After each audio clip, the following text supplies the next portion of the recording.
Hello दोस्तों, सन classes में आपका स्वागत है। आइए आज हम अपने सफ़र को और आगे बढ़ाते हैं। आज हम अपना पहला वर्ड लेते हैं सिरकर। इसका अर्थ होता है कामचोर, यानी जो कुछ भी काम नहीं करे।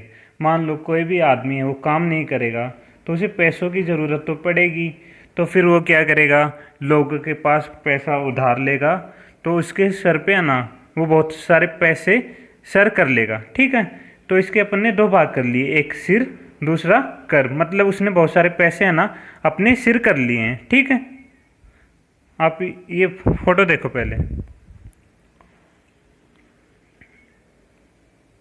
इसमें देखो ये दो आदमी हैं।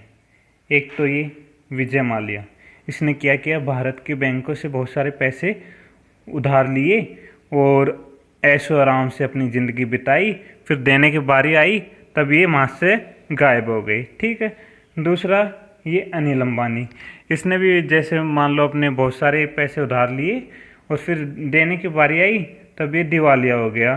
फिर इसके भाई ने आकर इसे बचाया। ठीक है, अब अपना अगला वर्ड है पलस्तर। इसका अर्थ होता है घबराना। मान लो कोई भी आदमी है जिसे आपने है ना अच्छे से मारा, उसकी कुटाई पिटाई कर दी। ठीक है, तो उसको आपने इतना कोटा पीटा कि उसके हाथ पैर टूट गए और उसके हाथ पर पैर पर है ना पलस्तर बंध गया। अब क्या होगा कि आपको डर लगेगा कहीं वो घर पे आके है ना अपनी कंप्लेन ना कर दे। ठीक है, जैसे इस आदमी के मान लो आपने हाथ और पैर दोनों तोड़ दिए, अब आपको घबराहट होने लगी और आपको डर लगने लगा। ठीक है, अपना अगला वर्ड है बॉसी। इसका अर्थ है अधिकार जमाना। इसे अपन बॉस शब्द से लेंगे। जो बॉस होता है ना वो अपने कर्मचारियों पर अधिकार जमाता रहता है, तुम ये करो तुम वो करो। ठीक है, मतलब पूरे दिन ऑर्डर देता रहता है। इसे अपन देखो फोटो, बॉस, ये देखो अपने कर्मचारियों को है ना किस तरह डांट वगैरह रहा है। ठीक है, और ये अपने अक्षय कुमार की एक मूवी आई थी खिलाड़ी भैया की, बॉस। तो अपन इस बॉस मूवी से है ना इसे रिलेक्ट कर लेते हैं। इसमें क्या, जो अपने खिलाड़ी भैया किस कोई भी ऑर्डर देते थे ना, वो पास माना जाता था, वो फाइनल होता था। अपना अगला वर्ड है रेज। रेज का अर्थ होता है क्रोध, यानी गुस्सा। इसे अपन राज शब्द से लेते हैं। मान लो आपका कोई राज है ना दूसरे आदमी को बार बार में बताता है, तब आपको तो गुस्सा आएगा ही। इसे राज शब्द से ले लो। राज का मतलब रेज, रेज राज। जैसे ये देखो कानाफूसी कर रहे हैं, आपके सभी राज है ना ये आपस में एक दूसरे को बता रहे हैं। आप ये वीडियो देखो। वो तो इतना, इसमें जो अपने अमिताभ बच्चन हैं ये धर्मेंद्र जी की बुराई कर रहे हैं। ठीक है, तो फिर क्या होगा कि अपने जो धर्मेंद्र जी हैं उन्हें गुस्सा आएगा। ओके, तो रेज शब्द का अर्थ अपन राज से लेंगे। जो अपना राज बताएगा ना तो अपन उस पर गुस्सा होते हैं। अपना अगला शब्द है बारेज।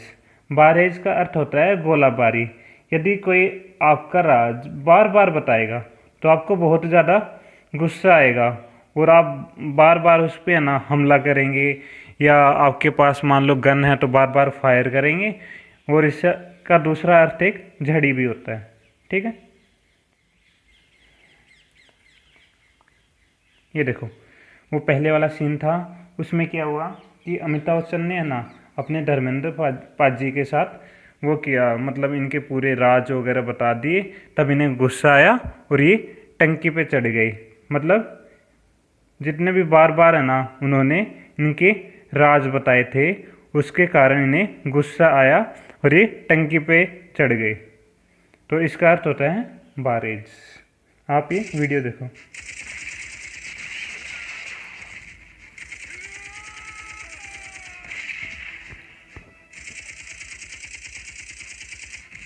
इस हेमंत जी गन ने हमें बहुत परेशान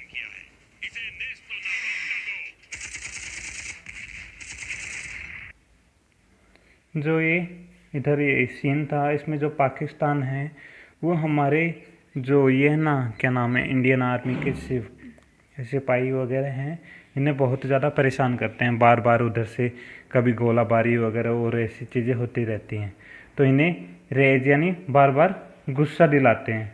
ठीक है, लेकिन ये गुस्सा बार बार होगा तब क्या होगा कि ये गोलाबारी वगैरह में आ जाएगा। अब अपना अगला वर्ड है रेन बारेज। रेन का अर्थ होता है बारिश। रेन का अर्थ होता है बारिश। यदि बारेज मतलब इसका अर्थ, यदि आपको बार बार गुस्सा आएगा तो ये एक तरह से झड़ी या फिर गोलाबारी हो जाएगी।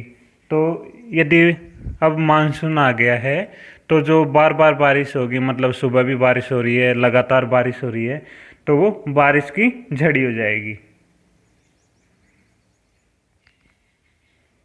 देखो इस तरह से लगातार बारिश आनी शुरू हो जाएगी। अब अगला वर्ड है बिगोट। जहाँ बिगोट का अर्थ होता है कट्टर। ये जहाँ पर भी बी आए ना, इस बी का अर्थ होता है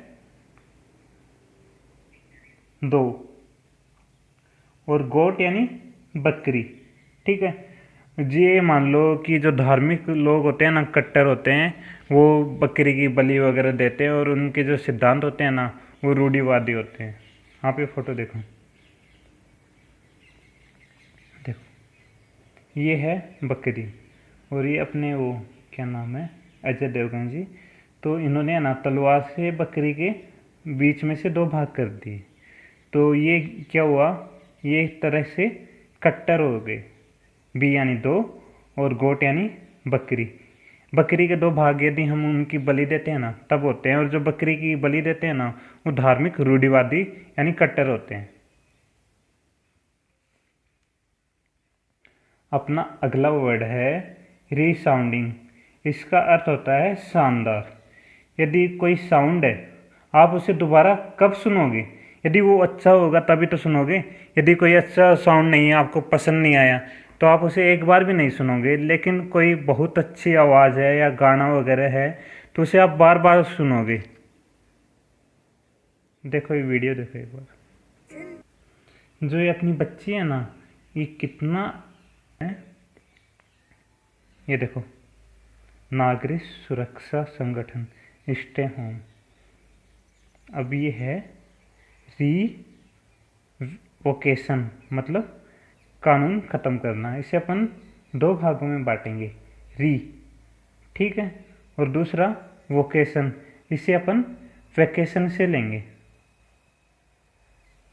ठीक है, तो जैसे मान लो लॉकडाउन लगते साथ सरकार ने सभी कर्मचारियों को वैकेशन पे भेज दिया, मतलब छुट्टी दे दी कि आप है ना अपने घर पे रहो, क्योंकि अब कोरोना महामारी चल रही है। तो आपको और आपकी सेहत को ना नुकसान हो, उससे अच्छा आप अपने घर पे रहो और जो सोशल डिस्टेंसिंग है उसका पालन करो।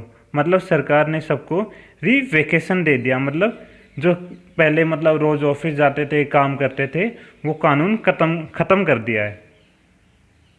तो वोकेशन, वोकेशन को अपन वैकेशन से लेंगे, stay home and safe home.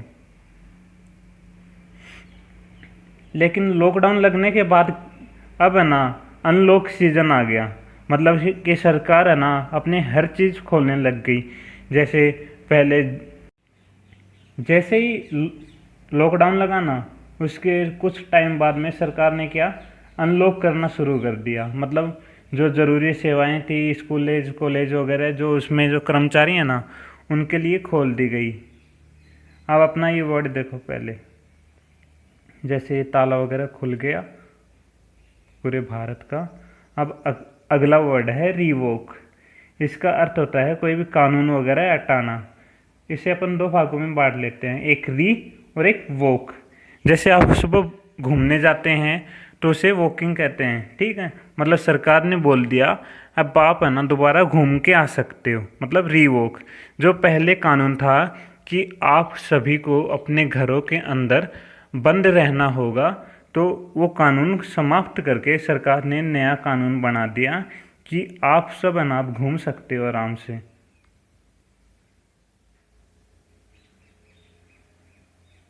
देखो ये फोटो।